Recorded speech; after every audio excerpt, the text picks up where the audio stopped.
আমার কথা হইলো কি যে এই লোকটার একটা 8 বছরের ছেলে আছে, হ্যাঁ ওই লোকটা তো আমার বেশি ভালোবাসবে। আমার এখন 19 গিয়ে 20 বছর চলতেছে। যার জীবনে অনেক মেয়ে থাকে তার তো বউ আর ভালো লাগবে না। আলম হাসানের আইডি আমার সামনে দিয়ে গেছে, আমি টিপ দিয়েছি, উনি অ্যাকসেপ্ট করে ফেলছে। আচ্ছা, অ্যাকসেপ্ট করার ফেলার পরে দিয়ে উনি নিজে একটা রিয়েক্ট দিছে। রিয়েক্ট দেওয়ার পরে আমি বলছি কি আপনি কি আসলে আলম হাসান পরে কাকা আপনার কি মনে হয়? আমি কি না কিছু মনে হয় না, কিছু মনে হইতাছে না। আর হইতাছে যে আপনার যে ভাইয়া, তো তখন থেকে উনি বিয়ের কথা বলছে। আমার বিয়ের কথা বলার পরে দিয়ে আমি চিন্তা করলাম আমার ফ্যামিলি কখনো মাইনা নিবে না। আপনারা আমার ফ্যামিলি দেখা যে গেছেন, আমার ফ্যামিলি কখনো মাইনা নিবে না, ডিরেক্ট না। তারপর আলম হাসানের বয়স এখন 29-31 এরকম হবে, ওনার 8 বছরের ছেলে। তো আমি সব কিছু মাইনা নিয়ে আমি চিন্তা করছি যে ছেলেটার মার আদর পাই নাই, ভালোবাসা পাই নাই। এই ছেলেটার যদি আমি নিজে করে ভালোবাসি তাইলে আলম হাসান আমার অনেক বেশি ভালোবাসবো, এরকম চিন্তা ভাবনা করছি। কারণ আমি আমার আগের হাজবেন্ড থেকে ভালোবাসা পাই নাই। 14 দিনের মাথায় ডিভোর্স হয়, আপনারা সেটা বুঝেন না। মানসিকভাবে অশান্তিতে টর্চার করতে করতে আমার আগের হাজবেন্ডের বিষয়ে আমি কিছু বলতে চাই না। সে ছোট ছিল, ম্যাচিওর ছিল না, এর জন্য আমাদের ফ্যামিলিগতভাবে ডিভোর্স হয়ে গেছে 14 দিনের মাথায়। সেটা কিন্তু আলম হাসান জানে, তাহলে জানাইছি আমি। কিন্তু এখন হচ্ছে সমস্যা হইতেছে তার সাথে আমার সমস্যা। এটা উনি পারিবারিকে নিয়ে আসুক, সোশ্যাল মিডিয়াতে লাইভে গিয়ে কয় আমার সমস্ত ডকুমেন্ট চুরি করে নিয়ে আসছে, হ্যান করছে ত্যান করছে। আচ্ছা ভাইয়া, আমি আপনার ফোন দেই, আপনি আমার ফোনে কোন কোন ডকুমেন্টস আমি চুরি করে নিয়ে আসছি দেখেন। আমি যদি ওনার 60-70 লাখ টাকার ডকুমেন্ট চুরি করে নিয়ে আসতাম তাইলে কি আজকে আমার এই অবস্থা থাকতো, আমার শরীরের এই অবস্থা থাকতো?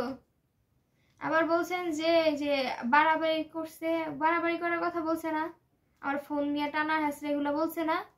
সেদিনকার ঘটনা হচ্ছে ও আমার ফ্রেন্ডের সাথে 3 দিন যাবত কথা বলতো, কথার ভিতরে সব নেগেটিভ কথা বলতে গেলে আসেন দেখা করি, আপনার প্রবলেম কি? ওই মেয়ে জামাই আছে, সংসার আছে। আলম হাসানের টার্গেটই হইতেছে বিবাহিত মেয়ে। ওই মেয়ের সংসার আছে, সবাই সবকিছুই আছে। তো আলম হাসান যে একটা অভিযোগ করলো আপনারা 3 বান্ধবী মিলে আসলে কম্পিটিশন করে একটা পুলিশের সাথে 3 বান্ধবী মিলে কম্পিটিশন করে একটা পুলিশের সাথে প্রেম করতেন। কোন পুলিশ? কোন এক পুলিশ এরকম একটা অভিযোগ করেছে সে। আচ্ছা, কোন পুলিশের সাথে প্রেম করছে 3 বান্ধবী মিলে? সে বলেছে এটা।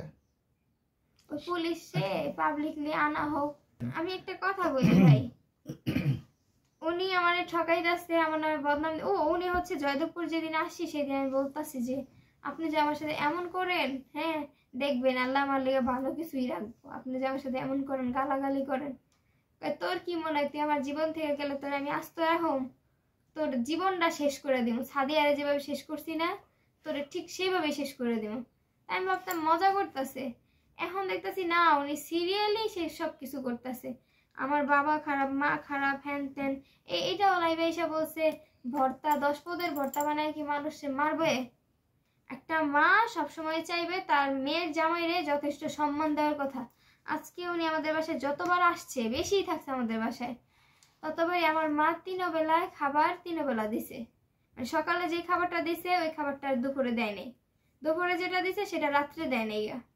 সেই জায়গায় উনি আমার মায়ের নামে বদনাম করে কিভাবে? আমার মা হয়তো বা ওনারা বলছে যে তুমি এরকম করো না বাবা, সংসারে মনোযোগ দাও, আমার মাইয়ারা একটু বুঝে না। আসলে আমি বুঝি না। এখন আমি যদি ওরকম স্ট্রং হইতাম, আমার জামাই সারা দুনিয়া ঘুরেই তো আমি কিছু কইতাম না। এখন আমি তো স্ট্রং না, আমার জামাই একটা মেয়ের সাথে ঘুরে আসছে, আমি সেগুলো দেখছি বা জানছি, আমার কাছে কোনো প্রমাণ নাই। হ্যাঁ, এখন আমি আমার দিক থেকে আমি কিভাবে সহ্য করব? আচ্ছা, পরিশেষে আমরা একটু শেষ করব, জানতে চাইবো আপনি কি করবেন, ডিসিশন কি? আলম হাসানের সাথে সংসার করবেন না ডিভোর্স নেবেন? উনি যদি আমার ডিভোর্স দিয়ে থাকে তাহলে আমার এখানে কিছু বলার নাই। আর উনি যদি আমার ডিভোর্স দিয়ে না থাকে তাহলে অনুরোধ আমার এসে নিয়ে যান, আপনি আমার এসে নিয়ে যান। কিন্তু আপনি আমার নামে যে অপবাদ দিছেন, আমি মিহালের দেখতে পারি না, মিহালের মাদ্রাসার বেতন দিতে পারি না, তার মারে নাকি 1 গ্লাস পানি খাওয়াই না, এগুলো আল্লাহ দেখতেছে, বুঝছেন? আচ্ছা, বউ ছাড়বে, যে বউ ছাড়া কিন্তু অনেক ওয়ে আছে। বিচার সালিশ বহায়া বউ ছাড়া দিয়ে বলবো কি যে আমাদের মধ্যে বনিবনা হয় নাই, তার জন্য ডিভোর্স হয়ে গেছে। তো এখানে আইসা বলতেছে শর্মিলার দোষ, শর্মিলার আগে হাজবেন্ড ছিল, শর্মিলার আগে জামাই ছিল, হ্যান ত্যান, এগুলার মানে কি? আচ্ছা, তাহলে এখন আপনি সর্বশেষ তার প্রতি আলমের প্রতি কি বার্তা দিয়ে আপনি ভিডিওটা শেষ করবো আমরা, কি বার্তা আছে? আমি চাই যে উনি আমার সাথে সংসার করুক। উনি তো বলছে যে উনি আমার সাথে সংসার সম্ভব না, বুঝতে পারছেন?